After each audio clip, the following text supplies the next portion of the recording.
Hi, I'm Bubba, and this is Emma. And I'm Kat. And together, we're Tipsy Marlin Travels.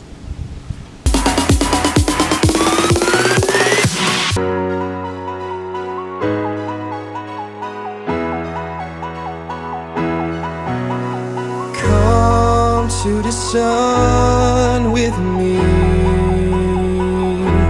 so I can show you something you've never seen. And both you and I shouldn't be too shy by letting go for once. Come and be free with me. So people often wonder, what's the hardest part about full-time RVing? Is it getting rid of things you don't need? No. Is it learning to live in a tiny space?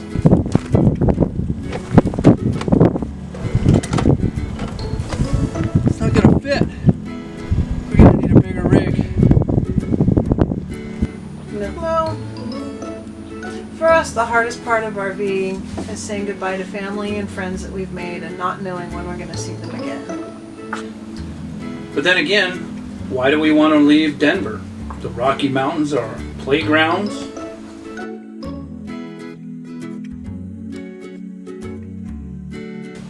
We could picnic.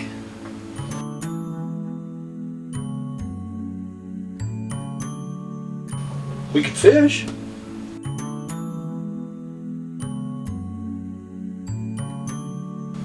We could go tubing.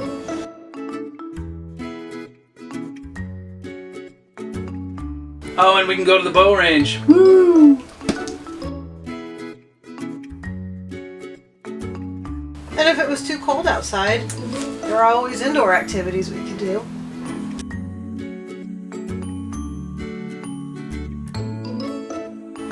After all, it wasn't like we were stuck in the North Pole.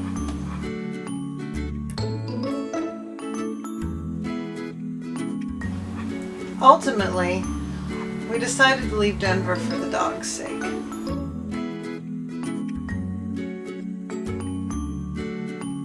Despite the fact she had a very fashionable wardrobe,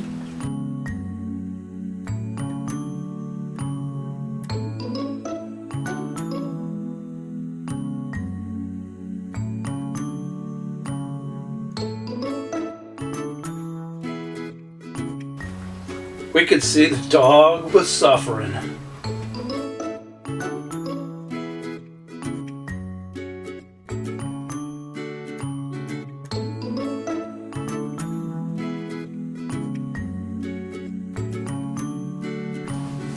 so one Saturday morning in April of 2018, we hooked up the rig and we said goodbye to the place that had been our home for 5 years.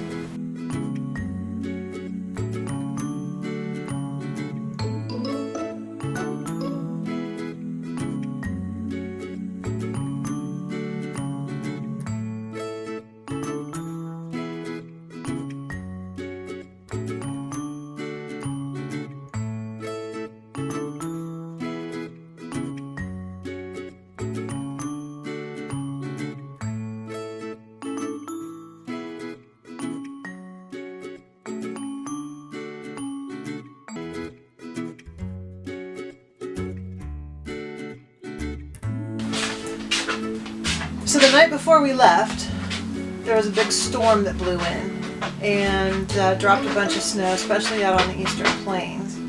And our plan had been to take I-70 out through Kansas, but the morning we left, they were having 75-mile-an-hour winds, and with over a foot of snow on the ground, they were having ground blizzards, and so they closed the freeway. So we talked about it, and we decided to head down I-25 and head south, and Pueblo, go ahead and head east from there and across to Kansas. So we got on the road about 8 o'clock in the morning, and on the freeway on C470 that ran from where we were staying around I-25, We had to go through the construction zone. About 20 miles maybe? Yeah. So we got through the construction. We felt like we'd run the gauntlet. And we're feeling this little sense of relief that we had finally made it through all of that mess. And all of a sudden, Bubba says to me, she's coming over, she's gonna hit us. And she hit us. She hit the front left tire, and with her back right rim, and spun her around in front of the truck.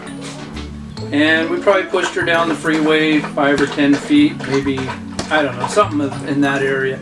And she finally went back around to the passenger side, heading the wrong way against the guardrail. And luckily, we got it stopped without jackknifing or causing any worse damage than what had been done. Yeah, when he said that, all of a sudden here she came from the other lane, and watching that car ride sideways down the freeway with our truck pushing it was such a scary experience. And the first thing that went through my mind was, oh my gosh, I hope nobody's hurt. And then the second thing that went through my mind, because he brought the whole rig to a stop from 50, 55 miles an hour to nothing in about the length of the rig. And so then the second thought after worrying about everybody was, oh, there go my dishes. and the dog. The dog, and the poor dog. Because she rides back here in the trailer, right by the sliding glass door. And all we can say is, first of all, thank the Lord nobody was hurt, because it was kind of a scary experience.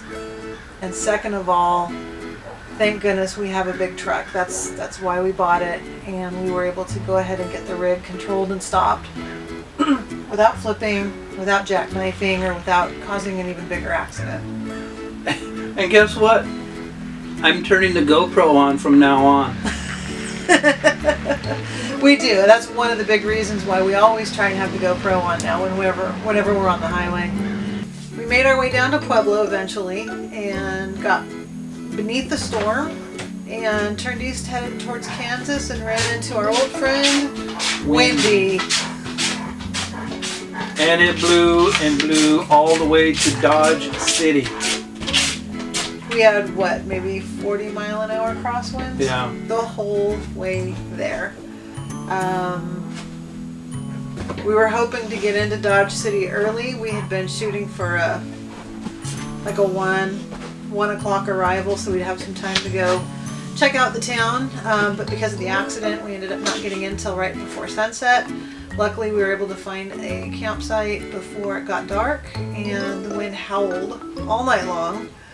And we had a beautiful spot though, right on a lake. Our first night boondocking, and all in all it went well. We did end up having to run the generator a bit to keep it warm. Yep. And that's all I got to say about that. Alright, so with that, we're going to end this video right here. And for the next one, we'll jump down for a whirlwind tour of New Orleans. Thanks for watching. Thanks for watching. Please hit like and subscribe. And give us a comment once in a while. Yeah! Tell us what you think.